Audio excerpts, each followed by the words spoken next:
ഇവിടെ ഒന്ന് പെയിൻറ്റിങ് കൂടെ ചെയ്യുന്നു.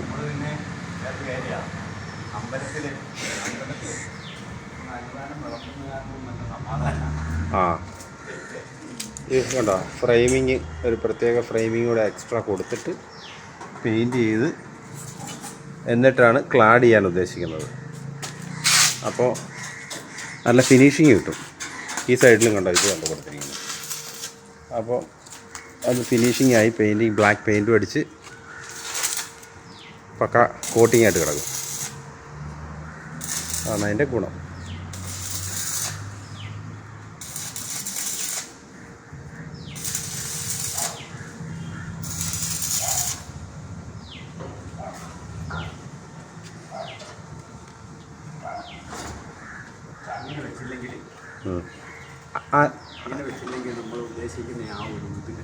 അല്ല, ഞാൻ പറയട്ടെ, മറ്റേ